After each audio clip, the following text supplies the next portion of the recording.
Hello, fellow Econauts, and welcome back to our show. I'm here with my brother Ben, the Rocketman. Hey, Ben, how are you? Hey Simon, hey fellow Econauts, how's it going? Today we are orbiting around.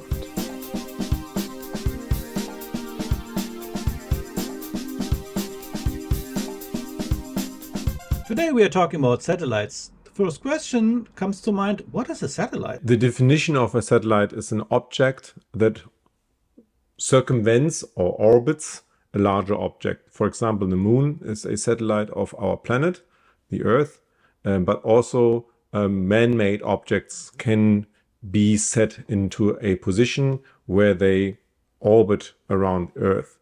The basic principle of that is that you need to balance the gravitational force with the momentum. So you need to be fast enough forward to have enough momentum for a centrifugal force so that you can counteract the gravitational force. Obviously, we would like to talk about man-made satellites today, like GPS, for example. What are the base components of a man-made satellite? A man-made satellite is a pretty much a large computer with communication, but the basic components of the satellite is of course the payload. So that is, for example, a camera or another sensing device or communication device. The bus, this is where all the components of the satellite connect with each other. Then a power system. So obviously you need a battery and also charge the satellite. Otherwise you can't send anything. You need a communication system. Otherwise you can't communicate with your ground station. You need a propulsion system. As I said, you need to have a certain forward velocity to balance the gravitational force. And also you might have to avoid other satellites. And you have a control system that is sort of like a computer where you have the motherboard that helps all the components to communicate with each other and to send information, and then also send information in packages to the communication part. Besides GPS, what other kind of satellites do we have? GPS obviously is a big one, and there's other similar satellites out there that have a similar purpose. But there's obviously communication. So take Starlink, for example, for internet. Then we have for navigation, as I said, the GPS. For Earth observation, these are cameras, remote sensing devices to, for example, see bushfires, see movement of ships, and so on. For scientific research, when we look away from Earth, we can also look for the stars, but scientifically also back to Earth to just see climate change and stuff like that. And obviously military and defense. How can we communicate with our satellites? So usually these satellites are having an antenna that is facing downwards to Earth and communicates with the ground station. And then depending on in which orbit they are, they have either a fixed ground station or they have a number of ground stations. And these, you have seen these big antennas with a dish, but they're, depending on what radio wave you're using. There's Ka, there's Ku, there's also UHV and so on, UHF. Or even now more and more in the development laser communication. And also sometimes satellites also communicate with each other and then have the ability to relay information from a ground station or another satellite to another satellite.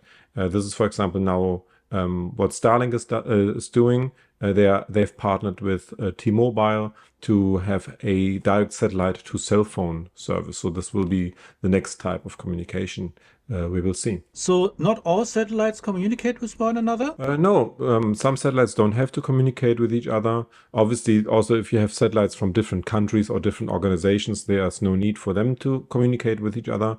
And take the GPS signals, for example. They are not communicating with each other, just with a receiver on the surface, and that receiver can then calculate the position.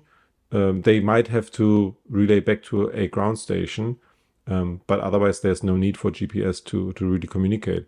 On the other side, you have, as I mentioned before, Starlink satellites. They are communicating with each other because they are moving so fast that they're not actually having only one ground station. And sometimes they might not have access to any ground station when they're just over the middle of the ocean, for example. Last but not least, what are the challenges of satellites? Communication definitely is one of the challenges. depending how far away you are from Earth, the signal you're sending to the satellite is delayed. So now that might not sound like a big issue, but imagine you have to do a maneuver with the satellite to avoid something, but your signal takes time to get there or might not even connect in the first place. So of course, so communication is a very, very big point. Speaking of avoiding, space debris is a big issue as well. Not only the more satellites we have in orbit that makes a difference, but also when something goes wrong, even as from the ISS, for example, we have small speckles of paint, even if they are just like a millimeter in diameter and on average, they move very fast, so they can penetrate other satellites like a bullet going through material. So space debris is definitely also a big issue, big and small. Then I mentioned before that one of the components of a satellite is a propulsion system. So the closer to Earth you are, the more drag you have from atmosphere. So the atmosphere around our globe is not like there's not just a skin and then it stops. It's more gradual going to vacuum kind of thing, and it's also not completely constant in terms of the distance.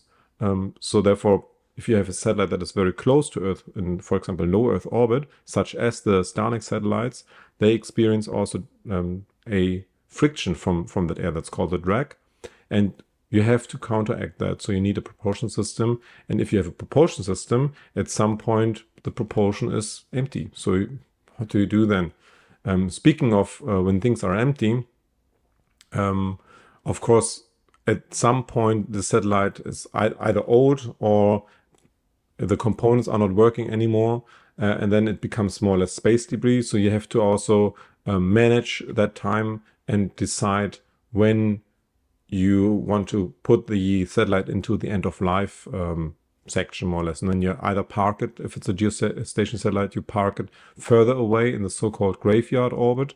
Or when you have a low Earth orbit satellite, such as Starlink, you let them controllably deorbit, and then they are more or less burning up in the atmosphere.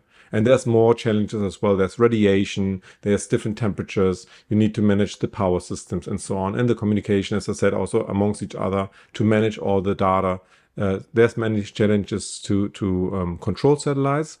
But I think so far humanity has done quite well to come up with very clever solutions to most of these issues. A lot of interesting facts about satellites today. I hope you like this episode, and if you do, please don't forget to leave a like and subscribe if you haven't already. And I suggest you orbit towards the notification bell so you don't miss out on any new episode anymore. And I hope I will see you next time. Have a good one. Bye-bye. See ya.